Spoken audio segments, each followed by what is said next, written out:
본질이 들어가겠습니다. 먼저 장시호 증인. 원래 불출석 사유서 제출했죠. 네. 거기 보니까 엊그제 네. 쓴 불출석 사유서 보니까 많이 아픈 걸로 되어 있던데 네, 많이 아픕니다. 많이 아팠어요? 네. 5일 날에? 오늘도 주사 맞고 왔습니다. 오전에 주사를 맞고 네. 온 거예요? 통증이 심하다고 그랬는데 어느 부위가 통증이 심했어요?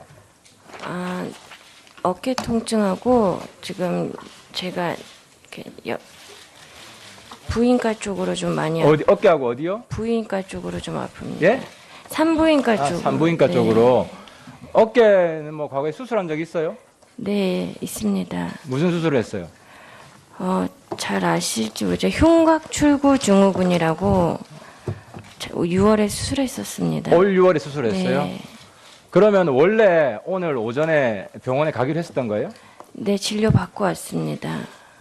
그러면 동행 명령장 오지 않았으면 오늘 안 나왔겠네요? 불출석 사유 아니, 냈으니까. 오려고 했습니다. 근데 왜 불출석 사유를 냈어요, 그럼? 몸이 너무 아팠고 사실 어쨌든 올 마음으로 왔습니다.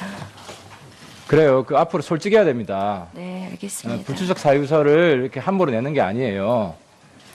알겠죠? 그저께 받아간 게 오늘 증언 똑바로 하세요. 네. 우리 김 실장님, 제가 하나 여쭤보겠습니다. 네. 사실 굉장히 착잡합니다. 그리고 김 실장님 비서실장으로 계실 때 저도 19대 의원 활동을 했고 애국심이 굉장히 투철한 분이라고 저는 생각해 왔습니다. 근데 이제 한 가지 한번 평가를 해보고 싶습니다. 제 마음은 그렇습니다. 김 실장님은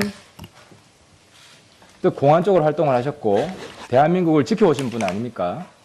근데 그 대한민국이 지금 몰락했습니다. 최순실이라는 사람 때문에. 그러면은 여태까지 대한민국을 지킨 그 애국자들이, 애국 세력들이 어떤 교훈을 얻어야 될 거 아니냐. 그 교훈, 저는 그렇습니다. 김 실장님이 앞으로 더 공직을 더 맡을지도 모르겠지만, 이제는 대한민국이 무엇을 반성해야 되고, 무엇을 고쳐야 되는지, 그걸 생생하게 증언을 해야 된다. 그래야 김 실장님 후배들이 그 잘못을 반복하지 않을 수 있다. 근데 오늘 김 실장님 모습을 보면 나라를 생각하는 마음이 있는지 저는 의심스럽습니다. 뭔지 모르겠지만 다 무덤까지 가져가려는 그런 분 같아요. 실장님, 이 자리에 나라 생각한다는 마음으로 내 한 몸 좀 위험해서 피해보고자 하는 그 마음이 아니라 살신성인한다는 마음으로 좀 답변을 해주시고요. 질문을 드리겠습니다. 김상률 수석 아시잖아요. 네. 오늘 들으셨죠? 네. 차은택 증인한테 최순실 통해서 네. 수석이 된 것. 당시 기억하시는지 모르겠는데 제가 김상률 수석 비판했잖아요. 임명될 때. 네. 통진당 가야 될 사람이 왜 청와대 가냐. 북핵을 옹호했고 김상률 책을 보면 반미주의자고 당시 인사위원장이셨죠. 네. 저뿐만 아니라 김종은, 이노근 의원이 같이 항의를 했어요. 네. 청와대에서 연락이 왔어요. 좀 봐주라. 그래서 제가 그랬어요. 입장이 바뀌었으면 공식적으로 발표를 해라. 왜 바뀌었는지. 박근혜 정부 국정 철학에 안 맞는 사람 아니냐. 그때 이 인사가 잘못됐다는 것에 대해서 대통령한테 문제제기 하셨습니까? 대통령으로부터 그 사람을 수석으로 하라는 말씀을 듣고 제가 면담도 하고, 그 다음에 이제 공직기강에서 검증을 했습니다. 예, 검증을 해서 그런 몇 가지 문제가 있어서 또 보고도 되고 했는데, 그것이 관철되지 않고 결국 임명이 되었습니다. 그럼 대통령한테 이 사람 안 된다는 말씀 안 하셨네요? 있는 인사권자에게 있는 사항을 검증한 결과를 저는 실장님 보고합니다. 저는 세대가 달라서 그런지 참 답답한 게요. 실장님한테 대통령은 어떤 존재예요? 저는 대통령이 잘못하면 비판할 수 있어야 된다고 봐요. 근데 지금 실장님은 하명이라고 그러셨어요. 대통령이 곧 국가입니까? 그렇지 않습니다. 저도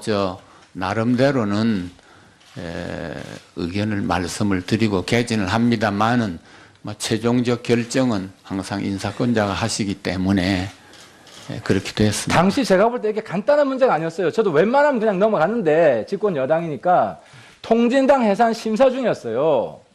그러는 과정에 청와대에서 통진당과 색깔이 구분되지 않는 박근혜 정부의 국정 철학이랑 완전히 대립되는 이런 사람을 뽑으려고 하는데 평생 공안 국가를 지키겠다고 하신 분이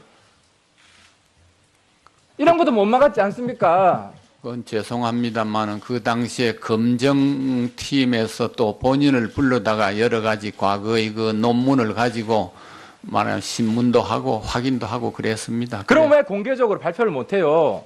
제가 알아보니까 민정팀에서 제대로 검증했으면 이런 사람 뽑았겠냐 그러더라고요. 그래서 더 화가 났었어요 당시에. 죄송합니다. 실장님, 대통령도 나라의 일부분입니다. 네, 그렇습니다. 네. 나라가 먼저고 대통령이 있는 겁니다. 네. 장시호 증인, 그 할아버지 이름이 뭡니까? 성함이 뭡니까? 최태자 민자입니다. 그죠? 할아버지 돌아가실 때 본인이 15살, 16살쯤이었죠? 아마 그런 것 같습니다. 할아버지한테 그 네. 박근혜 대통령 이야기 들어본 적 있어요? 아니, 없습니다. 전혀 없어요. 네. 어머니 이름이 최순득 씨 맞죠? 네, 맞습니다. 어머니한테 박근혜 대통령 이야기 들어본 적 있어요? 없습니다. 그러면은 어머니랑 같이 안 살았어요? 2006년에 어머니랑 같이 안 살았어요? 제가 그 해 결혼한 걸로 알고 있습니다. 결혼한 걸 알고 있어요. 결혼 제 몇 날짜- 년도에 했어요? 2006년도에 결혼. 결혼 기념일 언제예요? 제가 몰라요? 결혼 기념을 모르고 있어요. 얼마 되지도 않았는데 그때 가을이에요, 겨울이에요, 여름이에요? 6월에 했습니다. 여름에. 그러면 박근혜 대통령이 네, 저희 집에 오신 적도 없고 저는 결혼해서 분가해서 살고 있을 때였습니다. 네, 하태경 의원 수고하셨습니다.